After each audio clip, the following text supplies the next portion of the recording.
What does a track sound like when you spend 10 minutes on it versus when you spend 1 hour on it versus when you spend 100 hours on it? In this video, we're going to find out just that. And you really need to stick around to the end of the video for this one, because this transformation is absolutely insane. Let the 10-minute countdown begin. So the first thing I'm going to do is open my project template. I've got the choice between FL Studio and Ableton, and I'm more used to FL Studio, so I'm going to use this. Now, if you want to use these project templates, I've left a free download in the description, so make sure to grab that, and this will really help with your music production. So 174 BPM. So let's first look for an intro. So I'm thinking a nice melodic style drum and bass track. So let's search piano chords and see what we can find. After a little bit of searching, I found this really cool piano. Let's drag this in. Pitch adjusted it to E minor. Let's make this a little bit bigger.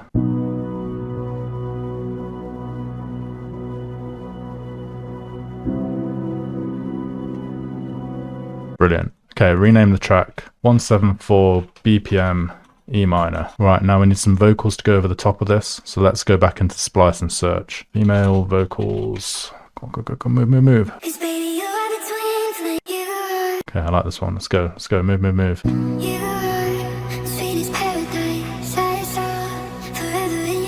Okay, good. We're focusing on sample selection because we don't have much time. Okay, then we can go to a drop here. So we need some drums. So I'm just going to get a loop and I'm going to look through my sample packs for this. So because this is a melodic one, let's go to my Dance Floor D&B pack and find some drums from this one. They're already 174 BPM, perfect. Double that, there we go. Okay, so we don't have much time left. Now we need a bass for the drop. Now I had this idea in my head earlier where it's like a wobble bass and it goes like wob, wob, wob, wob, wob, wob, wob, wob, wob, wob. So I reckon some sort of lead. Now I'll put some post-processing on it. So it's in E minor, so we've gone here, view, scale highlights in E minor, press this.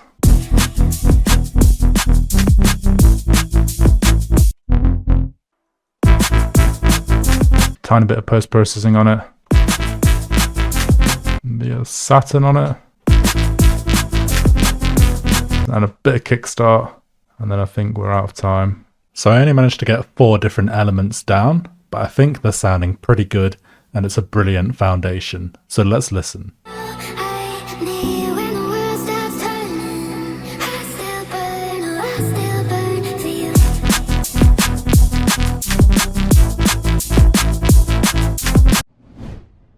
For the first 15 minutes of the hour, I worked on the drums. I used my sample packs to find good one-shots. I found a heavy kick drum, then I pitched up the snare a bit to match the bass. Then I layered the snare with some light claps. Then I found this really cool drum loop on Splice and I EQ'd out the lows just to get some tops. Then I added some one-shot hi-hats. Here's what the drums sound like now.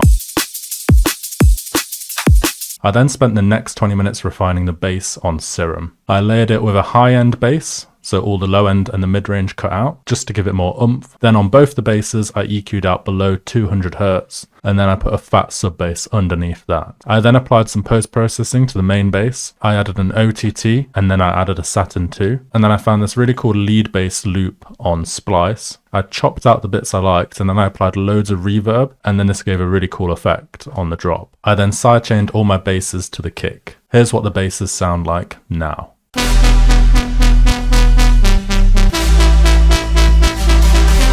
Next, I spent 10 minutes on the vocals. So the first thing I did was find an additional vocal from the same pack to fit into the drop. And I found this really nice vocal that was part of the same collection and fit really well on the drop. So I used it for the second 8 bars of the drop, and then I'll probably repeat it again later on. Then I went to all the vocal samples and changed them from wet samples to dry samples. And essentially what this means is there's 2 samples in the sample pack. The dry have no reverb on and the wet have reverb on, and I just went for the dry one, so there's no reverb on it. And this means I can do my post-processing on the vocals with Klar Vocals first, which does all like the different compression, saturation stuff, and then I can incorporate my own reverb in a separate channel with Valhalla Room and then an EQ cutting out any of the lows. And this just gives me more control over the vocals, and I think I can hear the lyrics a little bit cleaner in this version to the wet version than it was before, which is quite important. I then spent 5 minutes on the structure, so I doubled the length of the intro, doubled the length of the drop, so now the total track is about 1.5 minutes. I then spent about 5 minutes on the effects, because I used a really cool fire, white noise sound, then some risers, down filters, some impacts, and then I spent the last remaining time coming up with a name. So I've decided to go for Burn For You or For You. I'm not sure which one yet, and that's just because that's just what the vocal says before the drop, so that'll be most memorable to people. And I think it sounds pretty cool as well. And that brings us to the end of the hour. So you might be thinking, you've only done 1 minute 30 of a track, that's not a full track. Well, I've got another 100 hours to finish all that, and I'm going to be adding loads more to the first intro and drops. There's no point in duplicating that to having the second breakdown and second drop yet. It'll be pointless because I'll just have to replace it later on. So let's listen to what this sounds like now.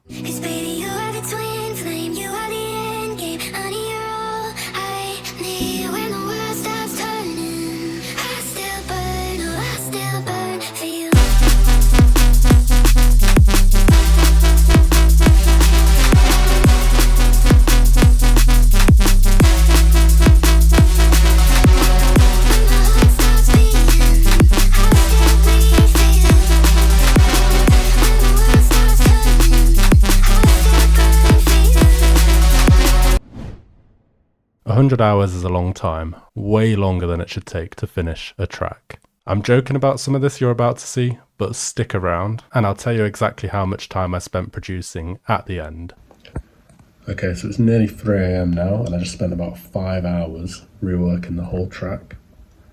So I made a new intro, a new drop, experimented with loads of different things. Exported it to my phone and spent the next hour testing it in my car. I then spent an hour getting feedback, discussing it with my friends, which is always super helpful. So the track was in E minor and I wanted to learn more about all the chords in E minor, so I spent an hour practicing on the piano. I was then happy with all my ideas, so I spent an hour redoing the intro, then spent another hour redoing the build-up. I then experimented more with the drop, spent an hour experimenting with respacers, checking up on some tutorials, and then ended up creating this really juicy respace.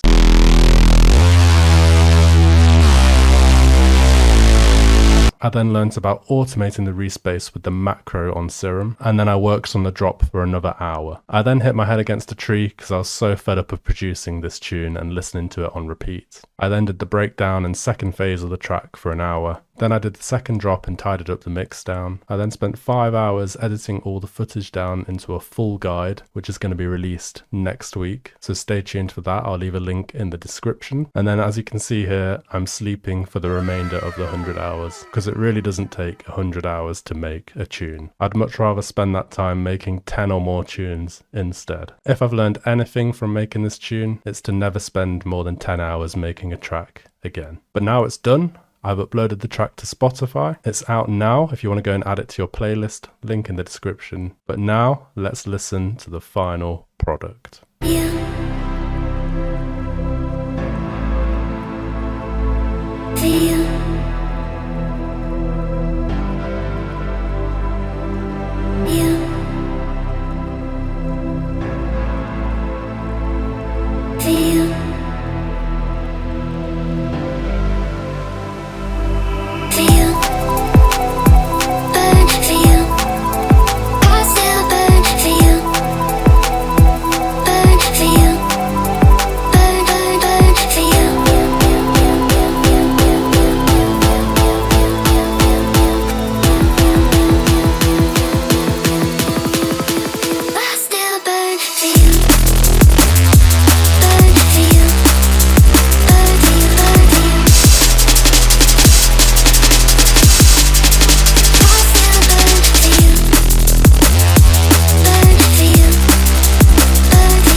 And that is the video complete. So all in all, the track took about 12 to 15 hours to produce. And in the future, I'm going to be taking a lot less time to produce each track because I got really sick of the track by the end of it. Make sure to check out my sample packs, link down below. And if you want to further your music production, then my academy is also down below as well. Add that track to your playlist, watch the full guide to see exactly how I made the tune. Any questions, leave them down below in the comments. Thank you for watching, and I'll see you in the next one.